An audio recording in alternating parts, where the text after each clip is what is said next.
গঙ্গার তীরে দাঁড়িয়ে আছে দুটি অলৌকিক শহর, হরিদ্বার আর ঋষিকেশ। একদিকে ভক্তির স্বর্গ, অন্যদিকে যোগ আর শান্তির রাজধানী। হরিদ্বারে গঙ্গার আরতি যখন হাজার প্রদীপের আলোয় জ্বলে ওঠে, মনে হয় দেবলোক নেমে এসেছে। ভক্তদের ভজন আর ঢাকের শব্দে গঙ্গার ঢেউ যেন আশীর্বাদ ছড়িয়ে দেয় প্রতিটি প্রাণে। অন্যদিকে মাত্র কয়েক কিলোমিটার দূরে ঋষিকেশ, যেখানে শান্ত গঙ্গার ধারে বসে যোগ আর মেডিটেশনে মিশে যায় আত্মা প্রকৃতির সঙ্গে।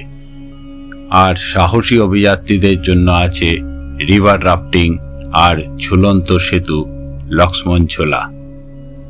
হরিদ্বার আর ঋষিকেশ ভক্তি আর শান্তির এক অনন্য মিলন ক্ষেত্র, যা জীবনে অন্তত একবার দেখা উচিত। বন্ধুরা, যদি ভিডিওটি ভালো লেগে থাকে তবে একটি লাইক দিন, কমেন্টে আপনার মতামত লিখুন আর অবশ্যই সাবস্ক্রাইব করুন আমাদের চ্যানেল জয় ব্লগ।